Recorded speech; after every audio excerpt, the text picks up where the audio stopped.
You're listening to the Nutrition Experts Podcast, featuring guests who take the scientific talk about food and break it down for practical use. You've heard the phrase, "You are what you eat." Come find out what that really means. Experience conversations with experts in the field of nutrition and understand the power of food for our health, well-being, and beyond. Now, here's your host, registered dietitian and nutritionist, Mathea Ford. Hey there, it's Mathea. Welcome back to the Nutrition Experts Podcast, the podcast featuring nutrition experts who are leading the way using food starts today, right now, with our next guest. It's great to have Sharon Palmer on the show today. Sharon, welcome to Nutrition Experts. I'm excited to have you on the show and share your expertise with my tribe. I'm happy to be here. Thanks for inviting me. So Sharon, tell my listeners a little more about you and what you do. Well, I'm a registered dietitian nutritionist, and I'm a journalist. I'm an editor for publications, and I'm a blogger. I blog every day at my blog, the Plant Powered Dietician. I'm an author of 2 books about plant-powered eating. I do a lot of recipe development, do a lot of speaking about the health benefits of plant-based diets. So you're the plant-powered dietitian, right? That's right. Okay. So what made you interested in this topic of plant-based nutrition? Well, I like to say that I've always been some kind of a vegetarian. I grew up in a vegetarian home, and I've been a pescatarian at points of my life, a Lacto-Ovu vegetarian, a semi-vegetarian, and then more recently, I've been a completely plant-based in the last 7 years. So this is something that I've always felt passionate about in my own personal dietary choice. And then the research started coming together in the last few decades, and especially in the last decade, showing the health benefits of more plant-based diets. So I really started to become more enthusiastic about sharing those messages with people and trying to inspire them to become a little bit more plant-based, whatever that means to them. So you mentioned a couple different types of vegetarianism, so to speak. Can you explain the difference between all the different styles that people talk about if they say they're vegetarian? Because there's different kind of layers, I guess. Yeah, I like to think of it as a spectrum of plant-based eating where, a plant-based diet is a diet that focuses on plants. So then you have the spectrum of eating. A vegan is completely plant-based. They eat no animal foods, no dairy products, no eggs. And then a Lacto-Ovu vegetarian, or what we typically call vegetarian, they don't eat animal flesh, but they will eat eggs and dairy products. And then you have Pescatarian, which is a vegetarian, but they eat fish and seafood, all the way to like a semi-vegetarian or a flexitarian, where people don't want to exclusively give up meat, but they want to make a real impact and reduce their meat significantly. And then all along those different types of diets, you have people that have their own interpretations. I've met pescatarians who are almost vegan, but they eat fish maybe once a week. And then you'll meet vegans that occasionally will eat vegetarian when they're traveling, for example. So there's kind of a lot of interpretation along the way, but those are really the overall types of plant-based diets. So if someone says they're vegetarian, you may, if you're planning a meal or something, you may want to ask them a few more questions like, are you completely vegan, or are you fine with dairy, or how would you kind of handle that?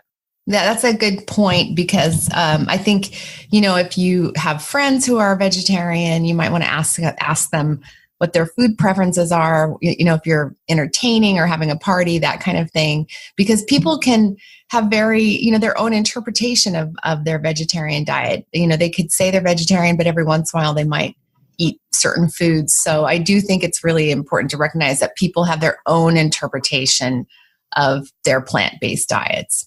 I eat a regular diet, but I just don't eat eggs. So everybody has different preferences. So that's a good point. Yeah. So you did mention that there's a lot of research recently that has shown the benefits of a plant-based diet. Can you talk a little bit about that research and kind of what it's shown and what the value of it is? Yeah, now we have quite a bit of research, in particular the Adventist Health Studies 1 and 2, which came from Loma Linda University, where I went to school. And they had these large cohorts, almost 100,000 people in the last cohort, where they studied 5 different diet patterns. And within this large group of people, they followed them up for a long period of time. And they looked at 5 diets: a vegan diet, a vegetarian diet, a pescatarian diet, a semi-vegetarian diet, and an omnivore, a non-vegetarian diet in this group. And then they looked at health outcomes. And they found overall that the more plant-based diet, generally the better benefit. So vegans did really well in the things that they looked at, such as obesity, heart disease, type 2 diabetes risk, cancer risk, and then things like cholesterol levels, insulin levels, inflammation levels, those kinds of things they also looked at. They even looked at carbon footprint. So overall, they found, that the more plant-based your diet, the better. However, what I really love from this is that they found even a semi-vegetarian had benefits. So it really showed this idea of, if you don't want to be an exclusive vegetarian, even if you start eating more plant-based meals, you're going to see some health benefits. So why did they say that was? They looked at what people were eating, specifically what they were eating in these different diet patterns. And if you could see the chart, it's just really intriguing, because the more plant-based the people were, you could just see how many more servings of vegetables they ate every day, or how much more avocados, how many more whole grains, legumes, nuts.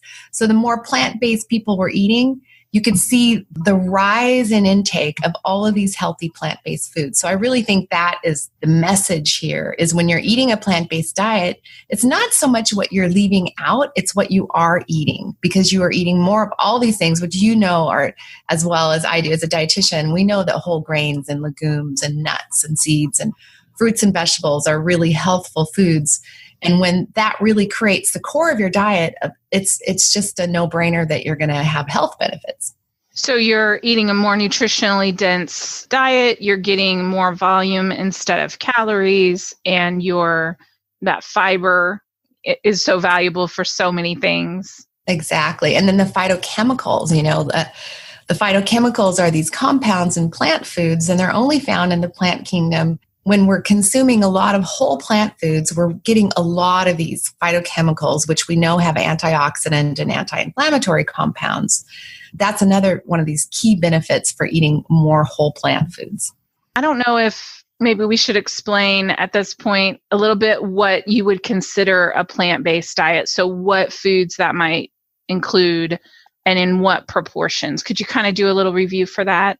A plant-based diet is one that really focuses on plant foods instead of animal foods. So when you look at your dinner plate, the typical American plate generally looks like a big piece of animal protein, whether it's a chicken breast or a steak, and then you've got maybe a little scoop of mashed potatoes and a little tiny pile of peas.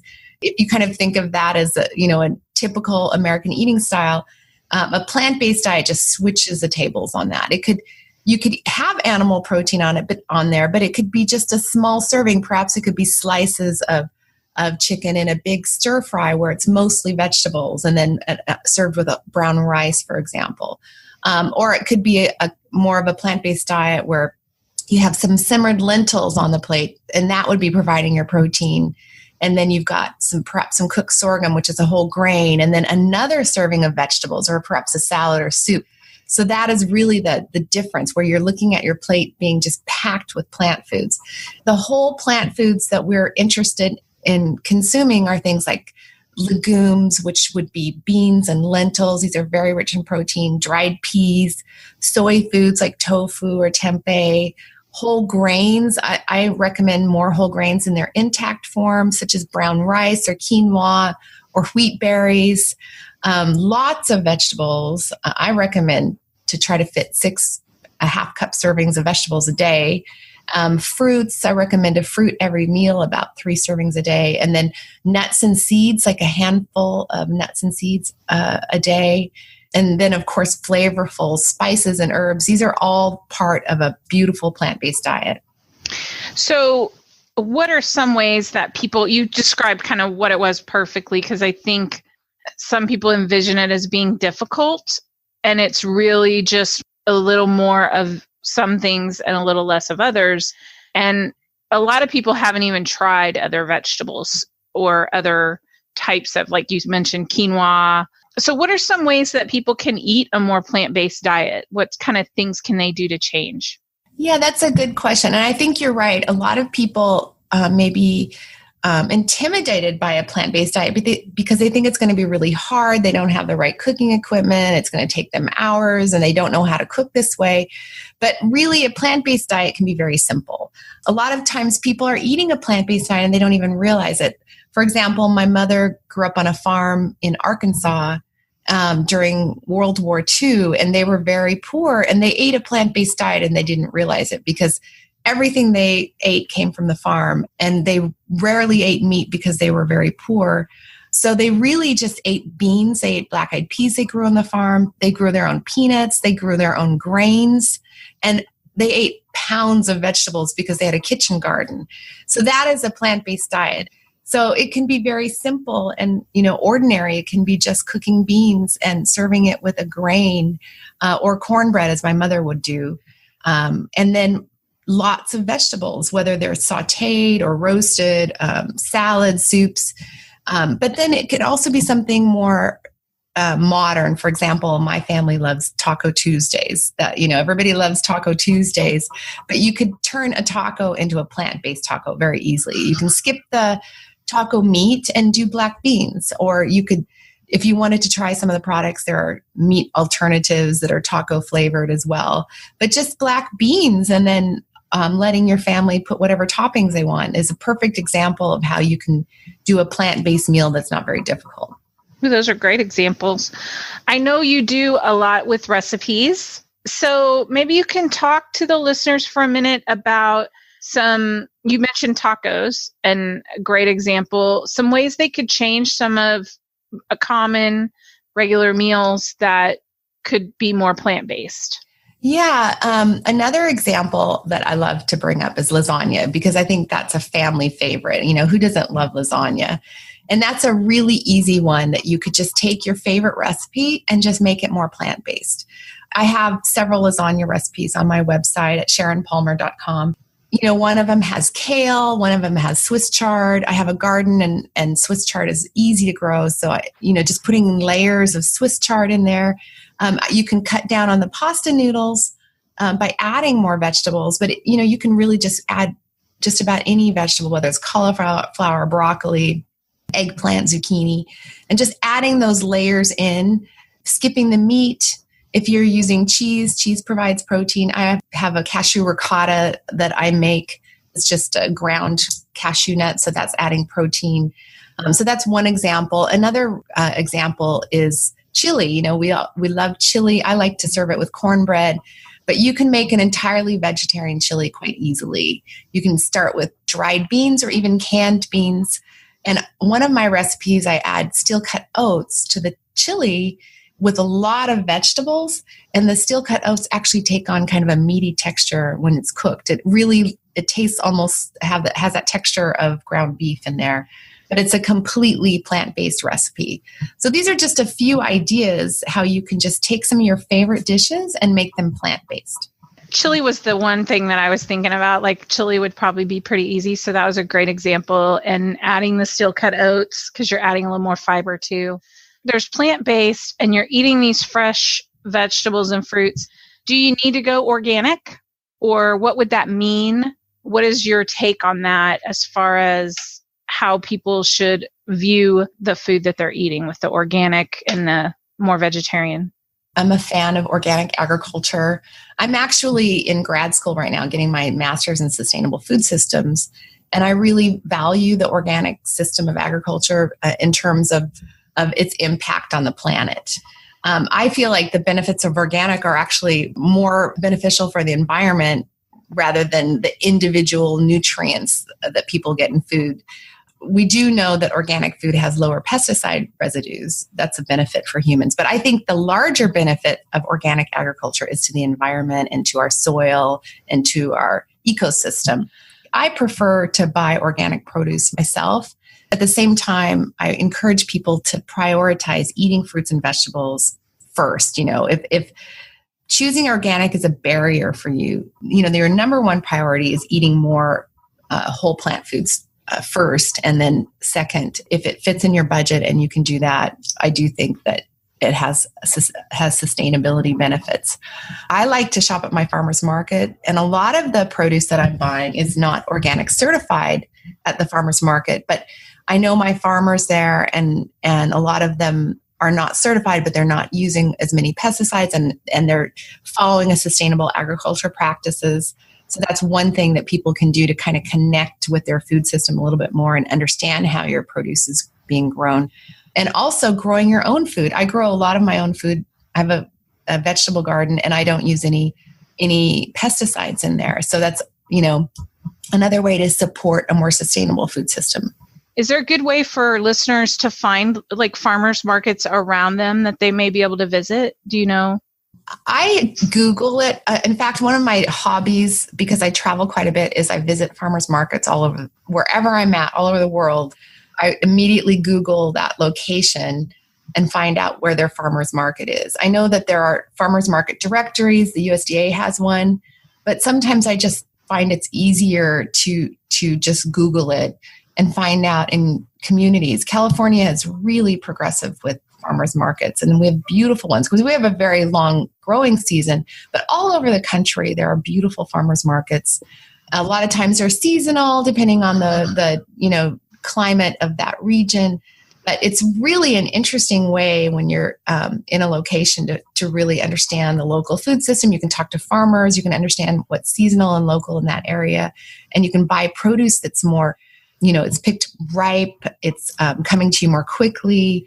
And studies show that produce that's harvested at its peak and you're eating it, right at that point, you're gaining more nutrient levels rather than harvesting food and 2 weeks later, you're buying it at the supermarket and taking it home. Some of the nutrient levels have decreased a little bit by then. So it's just another benefit for eating more local produce.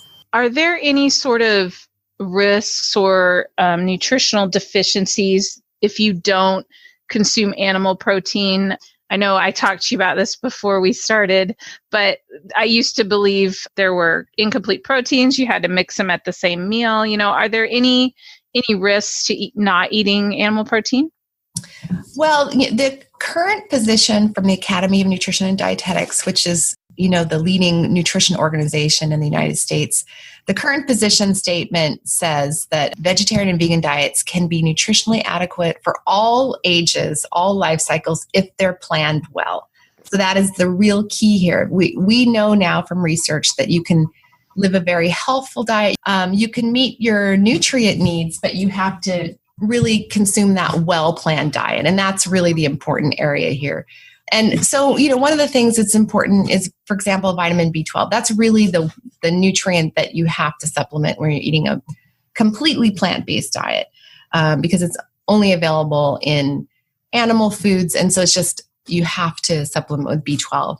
And then other things like protein, if you're eating a balanced diet where you're getting different protein sources in from things like legumes, soy foods are very high quality protein, similar to animal protein.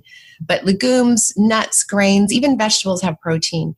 And when you're eating these throughout the day, all the amino acids in these foods, the building blocks of protein, they create sort of a pool and your body can access those. But it's really important to get a balance of all those things, a balance of plant proteins, the things that I just mentioned, like soy and soy foods and legumes and grains and vegetables, and getting plenty of whole grains, nuts, seeds, green leafy vegetables have a lot of important nutrients. So really making a very high quality diet, and that's really the key to getting that nutrient balance. So it's a good point to make that even people who eat animal protein can have nutrition deficiencies if they don't eat a good variety of foods. That's absolutely true. We know as dietitians that Americans have several nutrients that we're falling short on, vitamin E, vitamin D, fiber, so even omnivores, people who eat meat, are falling short on important nutrients. And we know that people are eating this kind of a Western style diet that's really high in highly processed foods and low in things like fruits and vegetables and whole grains and legumes. So if you're eating a whole foods plant-based diet where you're really eating a lot of these healthy foods, you can have a very nutrient diverse diet. So you mentioned B12 needing to be supplemented. Is there anything else that if people are eating a completely vegetarian diet, I guess completely vegetarian, as we talked about before, is subject to interpretation. So if you're doing more like a vegan, where you're really not eating any meat, not dairy, no cheese, is there any other supplementation that people should be concerned about? I want to make sure that people are getting enough calcium if they're completely vegan. Some things you can do. I recommend soy milk that's fortified with vitamin D and calcium if you're not doing dairy, and that is what the USDA recommends in their guidelines as well. If you're drinking fortified soy milk, it's almost nutritionally, it's so similar to dairy milk. So that can really provide you with the calcium and the protein you need, as well as vitamin D because it's fortified. I recommend green vegetables, cruciferous vegetables, green vegetables as sources of some of the minerals that you need. And then there are other things like omega-3 fatty acids, which is kind of an area of discussion now because if you're on a completely plant-based diet, you can get a lot of the plant omega-3s, the ALA, the short chain, but you're not getting the long chain, which is the EPA and DHA, only found in fish. And we know that there are benefits for the EPA, DHA, these long chain omega-3s. Now, the body can convert the short chain from plant foods like walnuts and flax and hemp. Your body can convert that to the long chain, but at kind of low levels. So there's some, there are some experts recommending omega-3 supplements of EPA and DHA for plant-based diets. And you can get those from algae. Now, algae oil is a source of these long-chain omega-3s.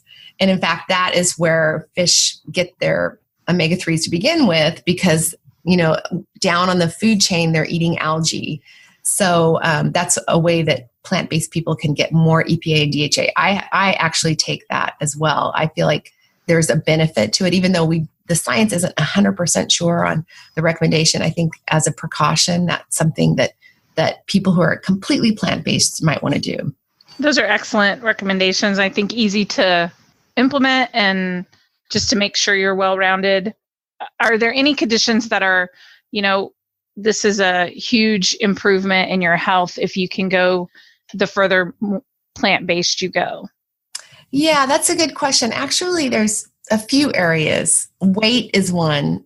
The research has significantly shown plant-based diets, the more plant-based, the better, to have a weight benefit. I mean, some studies are showing that vegans, for example, have one entire category lower BMI than non-vegans.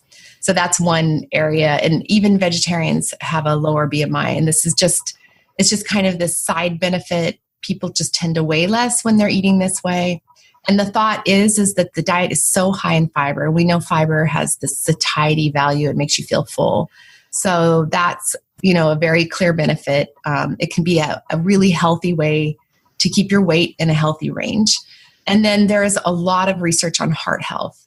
And this, again, would make sense because when you're on a plant-based diet, you have a very low saturated fat level intake. You have a low dietary cholesterol intake, and you also have high fiber, which are all heart healthy things, as well as we know that this diet is anti-inflammatory.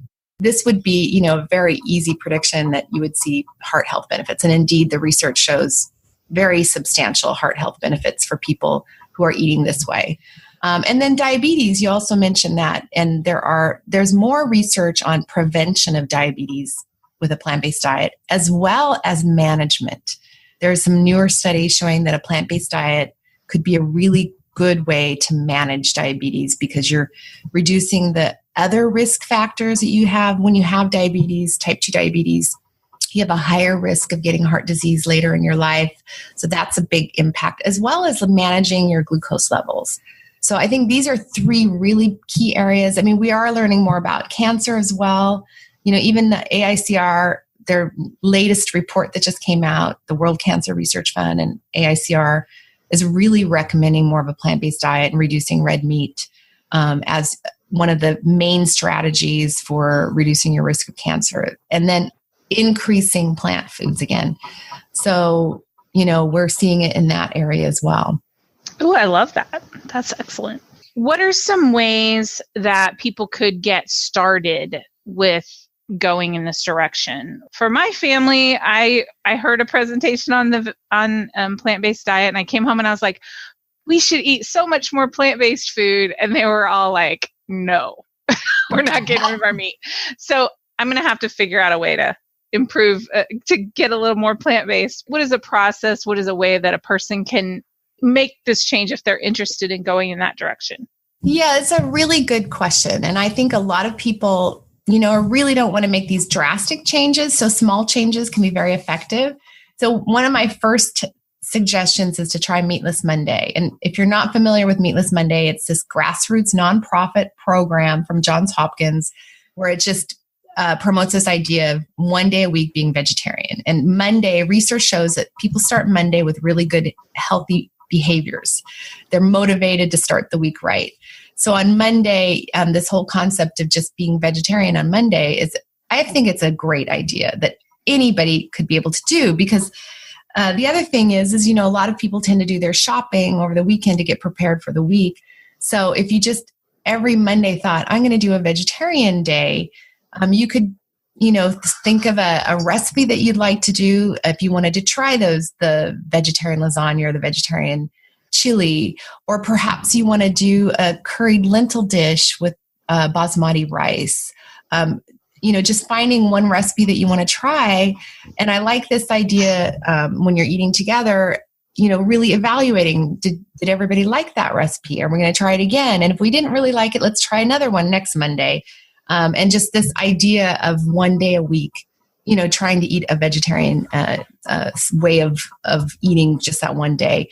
Because I think the interesting thing going on here is that the culinary movement is all about plant-based right now. If you go to an award-winning restaurant, it's all about vegetables and ancient grains, and meat is just a side thought these days. And this whole culinary trend of this global flavors, and whether it's Indian or Moroccan or Southeast Asian, these are really exciting trends. And people are eating these plant-based dishes, whether it's a stir fry or a grain bowl with chickpeas. People are eating this way and not even realizing that it's vegetarian or plant-based, because it's just so delicious and so intriguing.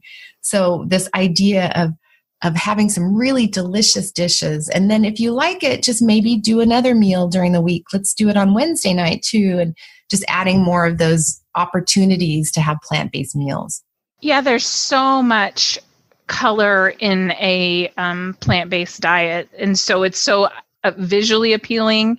And then, like you said, you add those flavors of the different global inspirations, and it's delicious food. But that leads me to my next question, because that's all fine and good to make these nice complicated meals, although you didn't describe very many complicated meals. But is this a way of eating that is sustainable if you have a busy lifestyle? If you're mom and you got a couple kids and you have activities a couple nights a week, how do you sustain a more plant-based diet when you're very tempted to eat the processed and fast foods? I listed my Taco Tuesday, and I think that's a really easy meal. And I think people really have to have some easy meals that they have. I call it in their toolkit, these meals that you can get on the dining table in half an hour, that you try to have these ingredients on hand at all times so that we can get our families fed healthfully. Another of my favorite plant-based meals is just pasta.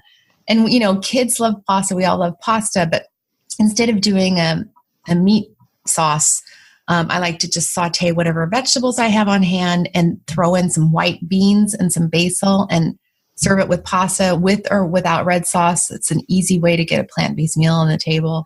The idea of stir fries. Another idea is to use meat as a seasoning. So instead of saying I'm not going to eat meat at all, taking one serving of meat, whether it's chicken or fish, and using it in a recipe that would feed a whole family. So that's another way you can eat more plant-based, is, for example, a casserole or a stew where you're just adding that a little bit of the animal protein and extending it. But the main meal is all about plants. So another thing I've really fallen in love with is the Instant Pot. Have you tried that yet? Oh, yeah. I love Instant Pot. So I've been doing a lot with that, and you can get dinner on the table in no time. And I'm even learning how to, like, for example, I have a chickpea masala recipe on my site.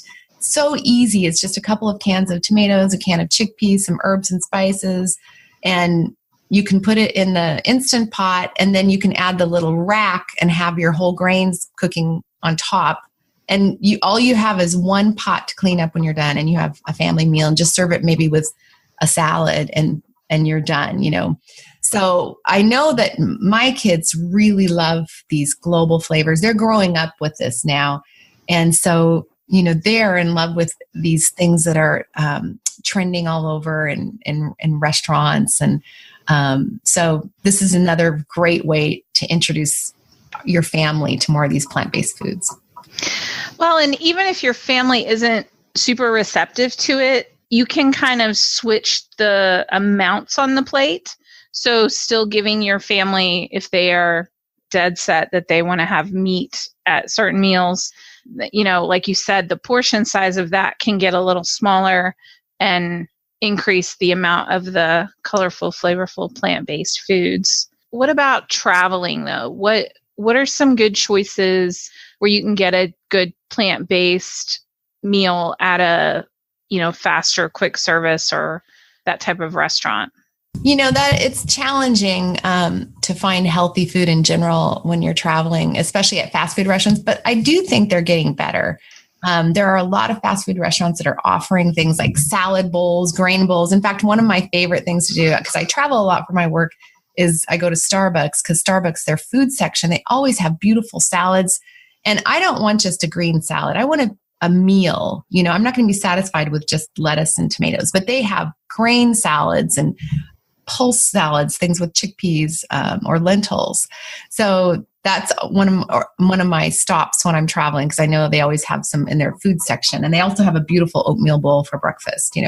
But also like Panera Bread has a lot more options now. Taco Bell has a power bowl that's like just a salad with rice and beans, and all the vegetables that they have to offer can be added to it. And then, one of my other suggestions when you're traveling is to not always think of fast food as a traditional fast food, but Indian restaurants, Mexican restaurants, Asian restaurants. A lot of times you can get in and out of there just as fast as you would in a fast food restaurant. And they have lots of plant-based options. I'm not only thinking of the typical drive-through for a fast meal, but thinking of those other options as well. Those are great examples. What are the ways that a plant-based diet, we talked about, they're doing research, there's medical conditions that we know it affects. What is next in this field of plant-based diets, and how do you hope, or how do you see it affecting healthcare in the future? Well, I think the thing that's really growing now is not only human health, but sustainability, because the research has consistently shown that plant-based diets have lower carbon footprint, because in today's modern system, in our food system, animals live on, confined operations, and we're growing food to feed animals, which we could be eating that food directly. So that is why the carbon footprint is so much higher for a high animal food diet, because we have to grow all this food. We have to put all the resources into growing that food, and then we feed it to animals. And then over their lifetime, they turn into food, when it's much more environmentally friendly to just eat the plants to begin with. So there's a lot of work now on meat reduction and animal food reduction as just a general healthy idea for the planet to reduce the resources that are used, reduce the carbon footprint. So I think that is one area that we're going to see more and more. I mean, we have countries now that are asking their population to cut their animal food intake by half because of their concerns on the environment. So I think that is one thing we're going to see more. And we know that people are more interested in sustainability. And then we will continue to see more about the health benefits of plant-based diets as more research comes in. And there's so much innovation going on. I'm sure you're seeing it in the supermarket. I mean, there's so many different plant milks now, all of these meat alternatives, and that's because people are interested in eating more of a plant-based diet. So you're seeing a lot of innovation out there, more people eating things like beans. People are eating more of these pulse products now. So that shows that people are interested. So I think these are some of the exciting things you'll be seeing in your supermarkets. So as a dietitian and dietitian listeners and other medical professionals, how can they use this information? Well, I think dietitians for a long time, I've been a dietitian for more than 30 years, and I can remember learning about whole grains and pulses and vegetables, way back then. I think these are not controversial things. I mean, we've been telling people to eat more of these things for years. So I really think it's something that most of us really just agree with and jump on board with. It's just helping people eat more meals that are focused on plants, where the plant is the star of the plate. And even when you look at my plate, which is the USDA's government nutrition guidelines, the plate is 1/4 of protein, an animal protein, and 3/4 plant foods, whole grains, fruits, and vegetables. So this is idea that we can help people try to find ways to fill the plate with plant foods is something that we can all really get behind. And I am really passionate about one thing that dietitians can do, and that's to help people cook, because we know that Americans are losing their cooking skills, or they're not learning how to cook at school. We're in the second and third generation of families who don't know how to cook. And dietitians can be there to help people learn how to cook, starting with very simple recipes.